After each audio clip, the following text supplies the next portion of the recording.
Assalamualaikum warahmatullahi wabarakatuh. Salam sejahtera para pelajar yang dikasihi sekalian. Cikgu Farid di sini daripada PTIN Studio. Baik, so seperti yang kita janjikan, ya, kita akan membincangkan soalan SBP dan juga MRSM. Yang mana soalan ini soalan terpilih, dan e-book ini telah disediakan dan cikgu harapkan semua pelajar telah dapatkan e-book ini. So koleksi soalan-soalan ini. Jadi mana-mana pelajar yang mana belum download lagi, kamu boleh pergi kepada link yang disertakan di bawah ataupun join Telegram kita. Kita punya Telegram, kamu search PTIN Studio, ya, PTIN Studio, ataupun boleh layari website kita di www.ptinstudio.com. Yang mana website tersebut, di bahagian website kamu boleh cari ruangan e-book dekat situ. Alright. Baik, tanpa melengahkan masa lagi, sesi ini kita akan bincangkan dengan subjek matematik dahulu. Kita lihat di skrin kita. Baik, soalan percubaan SBP 2012, ya. SBP 2012 dia kata Lela is looking to the school flag. Bila bermain dengan school flag ni maksudnya soalan ni soalan yang bermain dengan apa? Dongak dengan tunduk tu kalau masih ingat lagi. Angle of elevation dengan angle of depression. Lela is looking to the school flag at the top of the pole. The angle of elevation of Lela's eyes to the top of the pole is 35 degree. If the height of the pole and the Lela's eyes from horizontal ground is 30 meter and 1.6 meter respectively. Find the distance between Lela's and the pole. Okey, baik. Apa yang perlu kamu buat pertama sekali? Okey, kamu kena faham dahulu. Bila sebut tentang sudut dongak dengan sudut tunduk, adakah kita nak dongak ke atas ataupun dongak ke bawah? Bahasa sendiri dah boleh kita faham, kan? Dongak itu mesti dongak ke atas. So kita kena tengok dekat atas. Dongak ke atas. Kalau dongak ke bawah macam pelik kan bahasanya? Dongak ke atas. Baik, so sebab itu kalau kita lihat dalam soalan ini, Lela sedang memerhatikan bendera sekolah di puncak. Sudut dongak puncak itu dari mata Lela. Oh, kalau macam tu kita kena lukis dahulu. Baik, mari kita lukis sama-sama. Cikgu ada pandangan mata Lela. Surilah, cikgu lukis mata Lela sikit. So adalah bulu mata dia sikit je tu. Tak perlu lukis pun tak apa, tetapi ini untuk memudahkan kerja kita. Okey, kita akan dongak dekat atas. Dan dia kata dia ada tiang bendera, ya. Maka ini adalah tiang bendera kita. Cikgu lukis sikit tiang bendera kita. Sorry lah, bergegar sikit tu tangan cikgu, ya. Okey, kemudian inilah bendera lah, ya. So bendera Malaysia berkibar. Contohlah gitu, ya. Okey, baik. Dan dia kata apa? Sudut dia daripada mata Lela adalah 35 darjah. Daripada mana mata kita? Mata Lela adalah 35 darjah. So dekat dari mata Lela, ini keyword dia. Dari mata Lela kamu kena buat satu horizontal line. Lepas tu kamu sambungkan mata Lela dengan puncak, sebab itu sudut yang daripada mata Lela dan juga puncak iaitu 35 darjah. Maka sini 35 darjah lah. Okey. Dan dia kata apa? Panjang, ya. Tinggi kita punya bendera itu dan paras mata Lela dari tanah mengufuk. So ini tanah mengufuk. So tinggi tiang bendera keseluruhan ini adalah 30 meter. Saya buat 30 meter kat situ. Okey. Lepas tu dia kata apa? Paras mata Lela daripada tanah mengufuk pun 1.6 pula. Okey, maka kat sini 1.6. Oh, dekat situ kita dapati bahawa kita punya tinggi paras tiang bendera daripada mata ini, kalau 30 tolak 1.6, kita akan dapat 28.4 dekat sini. Boleh, ya? Itu kita akan gunakan 28.4. Jadi kenapa cikgu perlukan 28.4 itu? Sebab di dalam bab ini, paling tidak kamu kena pakai soh catua, kan? Masih ingat kan? Soh catua? Soh, kah, toa, ya? So, kebanyakan bab ini, kita hanya pakai toa saja tanpa melibatkan hypotenuse. Kebanyakan. Alright? So, kita boleh lukis satu segitiga bersudut tegak. Okey, lukis satu segitiga bersudut tegak. Dan kalau segitiga bersudut tegak, kamu boleh main dengan soh katua tu lah. Ataupun Pythagoras theorem, kan? So, kita akan soh katua. Maka dekat sini 35. Okey, sini 28.4 sebentar tadi. Okey, kemudian kamu nak cari apa, ya? Kamu nak cari kita punya hypotenuse tak? Kita cari kita punya permukaan mata Lela hingga ke tiang ni. Okey, mata Lela hingga ke tiang. Baik. Kamu kena pakai apa? Pakai toa. Ini of course, ya, yang opposite dengan kita punya 90 degree is hypotenuse. Yang bertentangan dengan 35 ni kita panggil sebagai opposite. Yang ini adalah kita panggil sebagai adjacent lah, bersebelahan. Maka kita nak cari adjacent kita tu dulu. Okay, so cikgu mulakan dengan tan toa. So tan 35 sama dengan tan toa opposite dia 28.4, bukan 30, ya. Kita akan bahagikan dengan kita punya yang bersebelahan. Mungkin cikgu letakkan sebagai A, tukarkan kepada X lah, nampak lebih cantik sikit. Tukar tempat, so kita ambil kalkulator. So X sama dengan 28.4, kita bahagikan dengan tan 35. Okay, kalau kita ambil kalkulator. Okay, so kita ambil kita punya tadi apa? 28.4. Kita bahagikan dengan kita punya tan 35. So kita akan dapat 40.55. So kita mulakan 40. So kita akan dapat X sama dengan 40.56 meter ya. So mana jawapan kita? Yo, cantik, kita dapat jawapan kita adalah sebagai C. Maka tak susah kan para pelajar? Soalan pertama, kalau kita perhatikan soalan pertama bermain dengan sudut dongak dengan sudut tunduk. So kita kena faham, kalau dongak ke atas, kalau sudut tunduk ke bawah. So maka sudut dia itu adalah sudut daripada kita punya paras kita punya dari mana dekat situ. Itu tips yang paling penting. Okey, kita move kepada soalan yang kedua. Kalau kita perhatikan soalan yang kedua dekat sini. Kita tengok dekat sini. Soalan yang kedua. Baik ya, boleh ya. Okey, bila sebut soalan kedua ni, kita tengok gambar rajah pun kita dah nampak. Okey, tengok gambar rajah apa betul? Ini bermain dengan bumi sebagai sfera, betul? Bumi sebagai sfera. Bab ini kalau dalam kertas 2, kebanyakan pelajar dia tak nak jawab. Section B, soalan pilihan, pilih 4 daripada 5, salah satu bumi sebagai sfera. Kalau dia tak nak jawab dekat bahagian B sana pun, tetapi soalan objektif dia tak boleh lari. So, sekurang-kurangnya nasihat cikgu, para pelajar dikasih sekalian. Cikgu dah jumpa ramai pelajar dan tahun ini paling ramai pelajar yang cikgu dapati bahawa dia suka bab bumi sebagai sfera. Dia kata, cikgu saya nak jawab bab ni. Dia nak tinggalkan penjelmaan pula kali ni ya. Okey, tak apa. Kita tengok pada soalan balik semula. Dia kata apa? In the diagram 18, N is the north pole, S is the south pole and NOS is the axis of the earth ya. PLQ is the equator. Equator khatulistiwa. NRPQ is a Greenwich meridian. So Greenwich tu adalah untuk longitude. Baik, dalam Rajah 18, U ialah kutub utara, kita ada kutub selatan, S, UOS is a paksi bumi lah, paksi bumi yang betul-betul sampai ke pusat bumi tu lah. Okey, PLQ adalah khatulistiwa, kosong untuk latitude. NRPS adalah meridian Greenwich yang untuk kita punya longitude adalah kosong. Position of R, okey, kita tengok position of R. Okey, bila kita perhatikan position of R kat situ, okey, 35 ni kalau kamu nampak ya, kalau cikgu boleh zoom sikit sebentar ya, cikgu zoom, tu dah zoom banyak pula, kejap. Okey, so kalau kau perhatikan 35 ni adalah sudut di antara kita punya paksi sini. Daripada utara turun ke pusat bumi. Jadi kalaulah kata cikgu buat dekat sini, so berapakah sudut dekat sini? Of course 90. Sudut sini cikgu letakkan sebagai theta dulu ya. Theta adalah sama dengan 90, kamu tolakkan dengan 35 darjah. Dapat berapa? Kamu akan dapat 55 darjah. Kenapa cikgu perlu dapatkan sudut 55 darjah ini? Sebab kalau nak menentukan kita punya latitude, ya, kita punya latitude ya, latitude ni macam mana? Kalau contohkan, kalau cikgu tunjuk kat sini ya. Okey. Kalau kita ada satu bumi sebagai sfera, okey, dan cikgu letakkan kita punya equator kita, khatulistiwa kita, ya. Dan khatulistiwa kita ini, kalau kita pusat dekat sini, berapa kita punya kenaikan ke atas ni? Contoh maksud cikgu kan, daripada horizontal khatulistiwa ini, berapa tinggi yang dia naik ke atas? Ini contohnya kalau katalah 55 darjah, maka dekat kita punya kedudukan, katalah cikgu labelkan sebagai R, maka dekat sini kita ada latitude, latitude kita bersamaan dengan 55 darjah. Contoh kalau 55 darjah apa? Utara ke selatan, dia pergi kepada utara, north. Sebab apa? Dia naik ke atas. Tetapi kalau cikgu ada ke bawah, contoh macam tu. So sudut ini cikgu lebihkan sikit, 78 darjah. Maka dia ke atas ke bawah? Sudut dia adalah ke bawah. So bila ke bawah, kita akan katakan sudut di sini point di sini adalah 78 darjah selatan, south, ya. So maksudnya kita tengok kepada equator kita. Di atas naik 55 darjah, kalau turun kita punya 78. Cuma bezanya soalan ini ya, dia letakkan sudut bukan sudut yang daripada horizontal ini ke bawah. Dia letakkan sudut yang sebelah sini. Iaitu kalau cikgu ambil 90 tolak dengan 78, kamu akan dapat 12. Betul ya? Dia bagi sudut 12. 12 ini tidak membawa apa-apa arti, tetapi 12 ini membantu kita untuk dapatkan sudut 78. Bagaimana dapat 78? 90 tolak dengan 12, kamu akan dapat 78. Begitu juga soalan tadi. Soalan tadi dah bagi apa?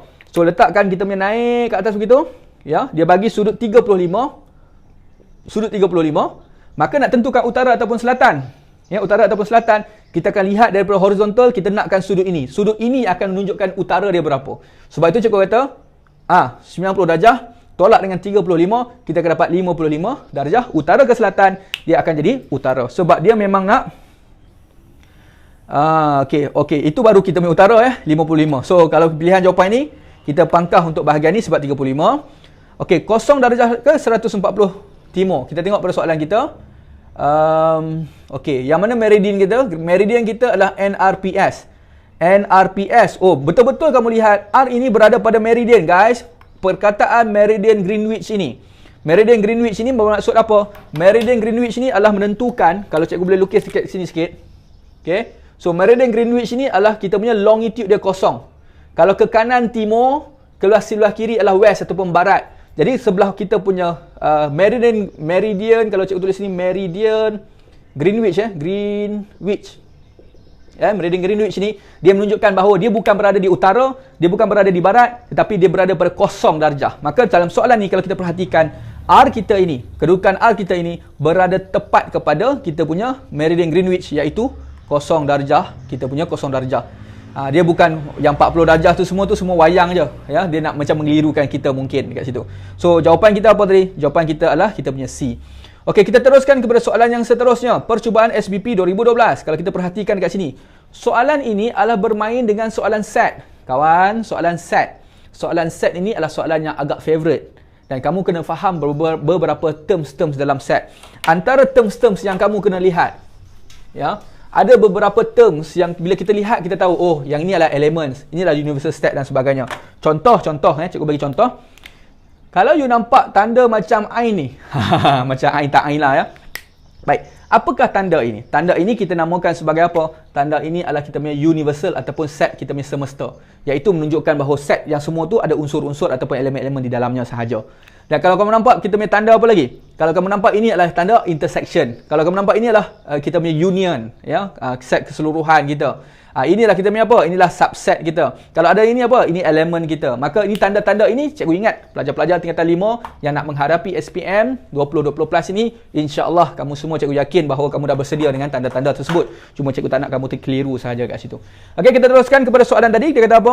Diagram 31 shows a Venn diagram. Venn diagram tu adalah kita punya set kita. With a universal set, set semesta itu hanya ada J dengan J dengan V sahajalah. Okay, J dengan V sahaja.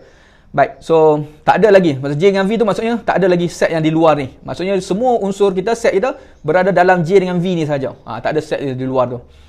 List of all subset of J. Oh, dia nak kita main J. Okay, V ni bukan unsur V itu bukan unsur ya. Maka kita ada dua unsur sahaja, P dengan Q. Baik, dalam subset kamu boleh tentukan bilangan subset Subset kamu boleh guna formula apa? 2 kuasakan dengan N. N ini apa? N inilah bilangan kita punya number of element. Ataupun bahasa Inggerisnya, bahasa Melayunya, ya, kita panggil sebagai kita punya apa? Kita punya bilangan unsur lah, bilangan unsur. Berapa unsur yang kita ada? Kita ada P dengan kita punya Q. So, maksudnya kalau cikgu buat 2 kuasa 2, maksudnya kita ada 4 subset. Yang mana 4 subset? Kalau tengok jawapan ni pun, kamu dah tahu dah. Jawapan kita mesti adalah D. Jawapan kita adalah D. Itu cara pantas. Tetapi kalau sekiranya kamu nak tentukan subset, betul lah. Sebab kita ada elemen-elemen, kita ada Q dengan P. Tapi subset dia termasuk dengan set kosong.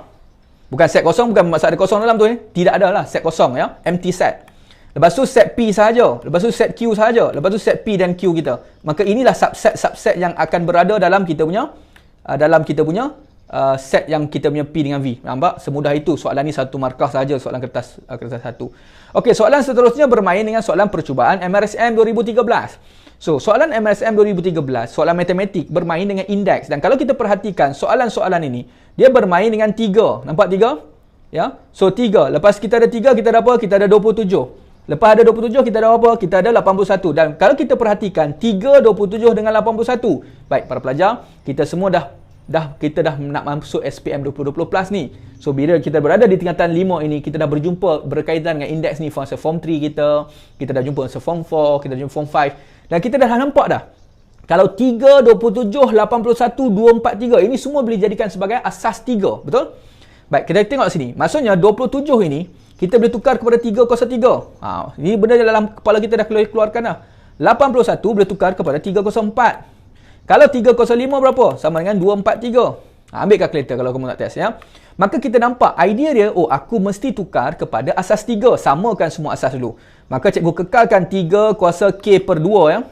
Sama dengan 3 kuasa 3 dalam kurungan, ya. K tambah 1 bahagikan dengan 3 kuasa 4 dalam kurungan kita ada K. Maka kita boleh cantikkan sedikit 3 kuasa K per dengan 2 sama dengan 3 dalam kurungan, cikgu kembangkan siap-siap lah, ya. So 3K tambah dengan 3. Okey, 4K kat bawah asalnya bahagi naik ke atas jadi tolak. Sebab hukum kita belajar kan, kalau kita punya A kuasa M, kalau bahagi dengan A kuasa N, asas yang sama, kuasa boleh tolak. Maka kita akan tolaklah 4K ke atas. Maka cantikkan sedikit dulu sebelah sekejap, ya. Kita cantikkan sikit dulu. Ink tak mau keluar pula. Okey. Ink tak mau keluar. Sekejap. Okey, so kalau kita nak cantikkan kita punya equation kita, kalau kita perhatikan 3K tolak dengan 4K tu kamu boleh tukarkan 3K tolak dengan 4K. So kira apa? 3K tolak 4K jadi negatif K kan? Cikgu tulis macam ni. 3 tolak dengan K dahulu. Sebab 3K tolak dengan 4K. Maka kita dah boleh bandingkan lah. Sebab apa? Sebab both side dia ada same base. So kita akan compare kan. Kita punya apa tu? Kita akan comparekan index kita. Maka kita akan compare, kita dapat K perkan dengan 2 sama dengan 3 tolak K. Maka cantikkanlah sikit. Okey, kalau nak darabkan 2 semua pun boleh. So jadi 3 naikkan 2 dulu. So 3 tolak K. Kembangkan jadi apa? 6 tolak 2K.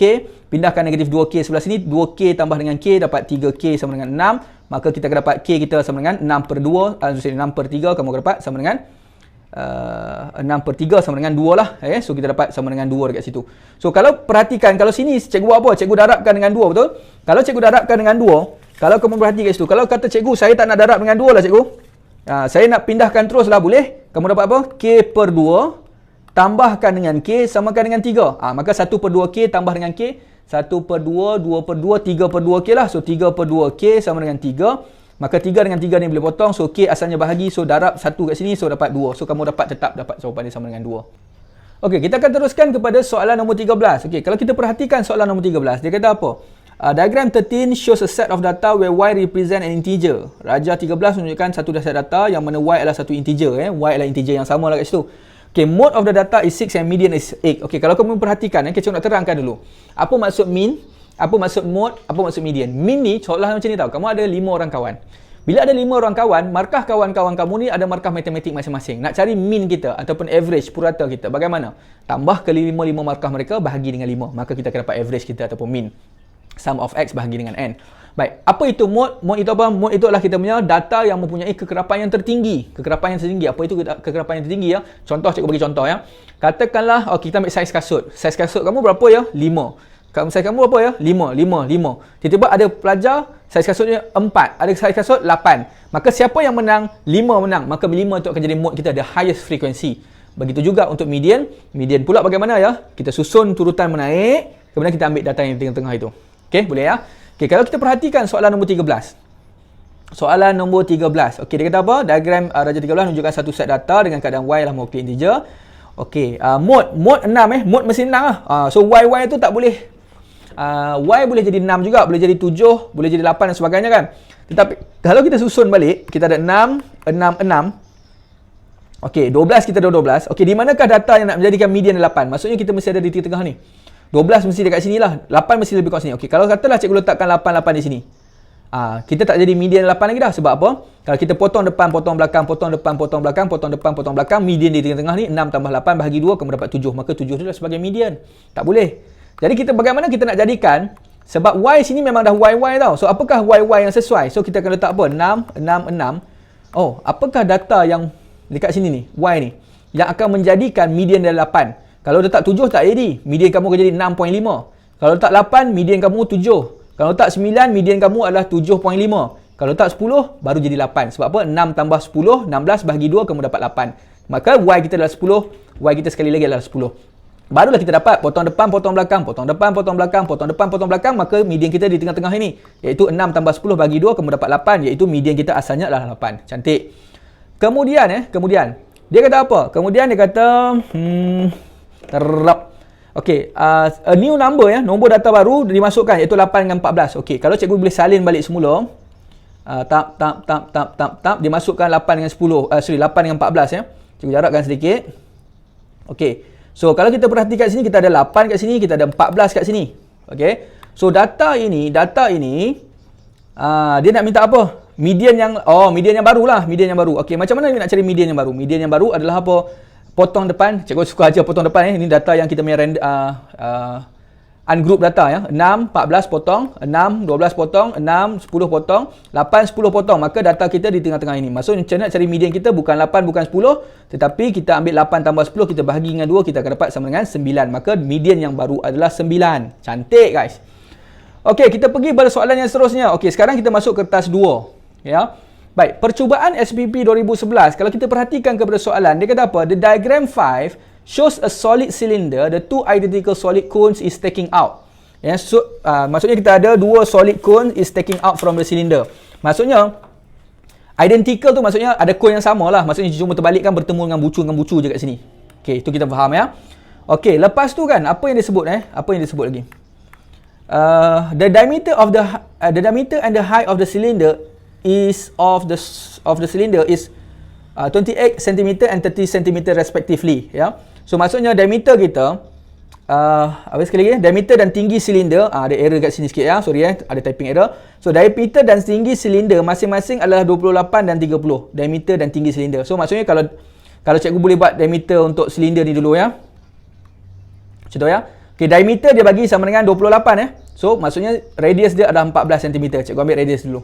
So tinggi untuk kita punya ni adalah sama dengan 30 cm macam tu. Okey, boleh ya. Okey, diameter cone itu lah 14. Okey, so kita ada cone. Ini cikgu ambil satu cone je ya. Satu cone kita, diameter dia 14. Maka dia separuh je lah tu kan. Maksudnya dia 7 cm. So kemudian dia kata cari tinggi, hitung isi padu yang tinggal. Hitung isi padu yang tinggal. Okey, berapakah ketinggian untuk cone ini? Dia akan jadi 15. Cikgu macam mana cikgu tahu 15? Sebab identical kan. Sebab dia ada dua cone. Maka sebab ketinggian silinder kita adalah 30. Bahagi dengan 2 dapat 15 lah. Okey, so macam mana nak kira ya? Sebab dua cone tu dia tolak ya. Okey, now. Apa yang kita dapat? Kita dapati bahawa pertama sekali kita kena cari volume Volume of the cylinder. Cikgu tulis volume of cylinder. Dan kita kena tolak dengan kita punya dua kali volume cone kita. Cikgu tulis 2 volume cone Okey, bagaimana nak cari volume of cylinder? Ingat formula kita? Luas permukaan cross sectional area which is pi r square h. Okey, cikgu terus masuklah cikgu terus masuk kita punya nilai-nilai kita. Pi dia suruh gunakan 22/7, 22/7. R kita 14 kuasa 2. Darab dengan kita punya pi r square h pi r square h. Apakah h kita? H ketinggian silinder kita adalah 30. Tolak dengan kita punya cone. Okey, apa formula cone? Okey, dua cone sebab ada dua cone. Cone yang pertama, cone yang kedua. Cone kita bersamaan dengan 1/3 pi r square So darab dengan 22/7. Darab dengan radius kita 7. Darab kuasa 2. Kemudian pi r square H kita adalah 15 lah. Kamu kena darab dengan 15. Okey, one shot guna kalkulator ya. One shot guna kalkulator. Berapa isi padu yang tinggal? Mari kita kira sama-sama. 22/7. So darab dengan 14 kuasa 2, darab dengan 30. Okey, lepas tu kita tolak dengan 2, darab dengan 1/3, darab dengan 22/7, darab dengan 7 kuasa 2, darab 15. So kita dapat apa? 16940. Kita dapat 16940. Itu baki yang tinggal. Ada jawapan. Oh, sorry. Ini kamu kira sebab ini bukan soalan objektif ya. Ini kita punya unit adalah bermain dengan sentimeter semua tadi ya. Sentimeter lah. So inilah sentimeter cube. Maka ini jawapan akhir kita. Okey. Boleh kita teruskan kepada soalan yang terakhir. Soalan matematik yang terakhir iaitu soalan perjumpaan MRSM 2013. Diagram 11 shows a speed time graph. Guys, masih ingat lagi guys? Dalam kita punya graph ini, dia ada dua graph. Bab ini. Gradient and area under graph ada dua graph. Satu graph apa? Yang pertama kita namakan dia sebagai graph kita punya distance against time. Okey. Tapi graf ini dia bermain dengan apa? Speed. Cikgu letakkan speed against time. Okey. So maksudnya dalam speed against time kita boleh dapat dua benda kawan. Kita boleh dapat dua benda. Speed against time kita dapat apa? Kalau kecerunan tak kisahlah gradient. Yang pertama kita dapat gradient. Gradient of the graph is represent kita punya acceleration. Yang kedua, untuk graf ini, area under the graph. Yang kedua, area kita. Area under graph, area under bla bla bla graph. Dia akan mewakili apa? Total distance. Total distance travel. Total distance travel. Tapi kalau distance against time, dia cuma ada satu je, iaitu gradient dia. Gradient out of graph kan, M sama dengan Y2 tolak Y1, X2 tolak X1 kan. Gradient dia mewakili apa? Gradient dia mewakili kita punya speed. Nampak tak? Yang ini ada satu maklumat je. Tapi kalau speed against time, dia ada dua maklumat. Gradient mewakili acceleration, tapi area under the graph mewakili total distance. Baik, kalau kita perhatikan dalam soalan kita. Okey. Diagram 11 shows the speed time graph of the movement of the particles Okey, so kita movement kat situ. Total distance traveled by the particle is 1364. Okey. So find the average speed. Okey, yang mana average speed? Sebab kalau kita perhatikan untuk average speed, purata laju, average speed iaitu kita punya average speed, minta average speed purata laju. Okey, formula untuk purata laju.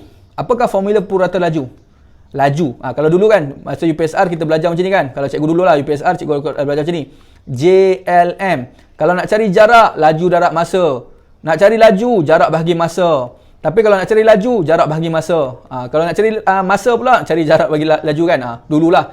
Tapi sekarang bila kita dah form 5, kita dah makin lama, kita dah makin pandai. So kita nampaklah bahawa average speed is equal to what? Is equal to total distance akan over dengan total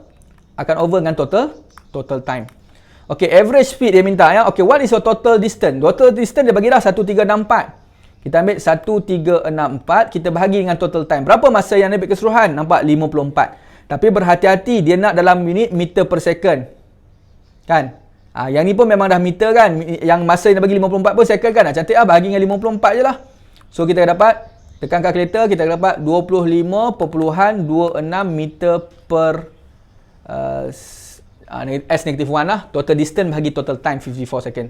Ya. Okey, kalau kita perhatikan soalan nombor 2, calculate the rate of change. Perkataan rate of change ni, ingat kadar perubahan laju. Kalau kadar perubahan laju adalah perkataan lain daripada kita punya acceleration. Guys, graf ni kalau kita tengok dekat whiteboard balik. Bagaimana kita nak cari acceleration dekat whiteboard? Acceleration boleh dapat menggunakan kita punya gradient. Gradient of the graph. So, maksudnya kita kena cari gradient of the graph on the last 24 second. Yang mana last 24 second? Ni. Nampak? Kita nanti gradient ni lah. Sebab last 24 second. Okay, so gradient ini, buat satu segitiga senang lah. Kamu nak pakai Y2 tolak Y1 pun boleh. Tetapi kalau cikgu nampak gradient tu boleh pakai mudah je. Gradient kan, acceleration lah, rate of change. Kamu tulis sikit lah. Rate of change of speed. Acceleration lah tu kan. Perkataan lain je. Okay, kita akan ambil sama dengan gradient lah. So, cikgu buat negatif siap-siap sebab dia turun bukit. Berapakah Y kita? Ketinggian kita 32. Maka cikgu terus ambil Y dia 32. Cikgu bahagikan terus dengan 24. Sebab 30 hingga 54 kan, 24 saat. So, bahagi dengan 24. So, ambil kalkulator, kita ambil 32 bahagi dengan 24. Kita akan dapat, cikgu akan dapat 1.33333 kan. 1.333 meter per saat negatif 2. Settle. Meter second negatif 2. Ya. On the last kita guys. Last kita adalah soalan bahagian C. Soalan C pula, dia nak minta carikan apa? Carikan kita punya nilai V. Bagaimana nak cari nilai V tu? Bagaimana nak cari nilai V? Dan kalau kita perhatikan, soalan tadi, di awal-awal dia ada sebut berkaitan dengan total distance. Betul?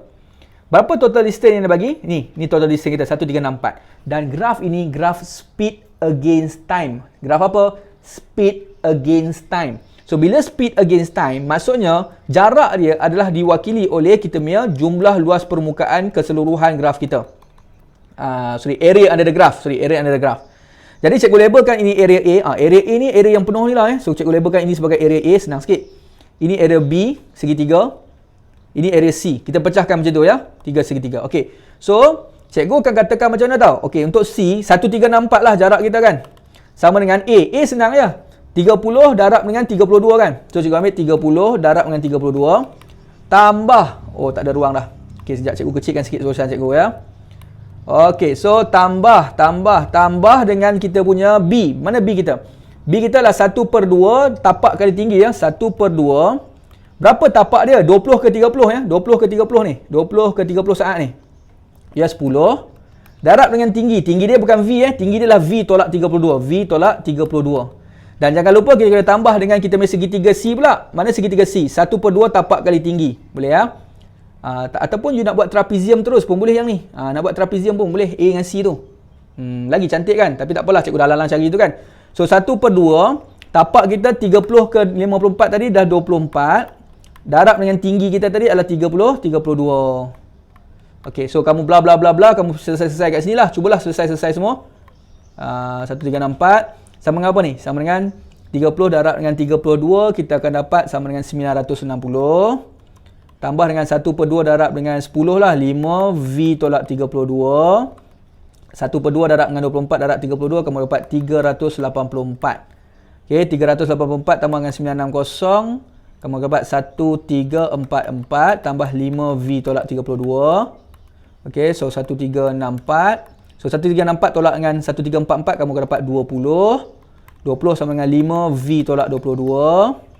So selesaikan kat sini, bahagi 20 bahagi dengan apa? 20 bahagi dengan 5 dapat 4. So 4 sama dengan V tolak 22. So pindahkan 22, so V kamu sama dengan 26. Jangan tinggal macam ni, tinggal V sama dengan 26. Sorry, 22 ke 32? Sorry, 32 kan? Sini 32, sini 32. Maka 32 tambah dengan 4, so 32 dapat 36. So jawapan akhir kita adalah 36. V tau, MS negatif 1. Tak payah tulis MS negatif 1 pun tak apa, sebab unit dia memang kita main V kita kat situ. So para pelajar ni guys sekalian, bagaimana guys? So kita dah berjaya bincangkan beberapa soalan objektif dengan soalan subjektif, ya. Kertas 1 dengan kertas 2 berkaitan dengan soalan SBP dengan MRSM. So stay tune guys. Bahagian 1 baru selesai, insya-Allah. Adakan banyak lagi video-video dan juga modul ni kita akan hasilkan, ya, insya-Allah khas untuk kamu pelajar-pelajar SPM 2020 plus yang mana berada di dalam Telegram. Masih belum ada dalam Telegram kita, join Telegram kita PTIN Studio, search kat sana, ataupun layari kita punya website www.ptinstudio.com. Dan yang penting, lepas kamu join dalam Telegram tu, kamu cari satu link untuk dapatkan ebook kita ini. Lepas dapat ebook kita ini, dan kamu akan dapat join kita punya WhatsApp group. So kita punya program-program terkini insya-Allah kita akan share di WhatsApp group kita. Okay, so para pelajar sekalian, terima kasih banyak-banyak. Kita jumpa lagi pada ebook dan video yang seterusnya. Bye bye.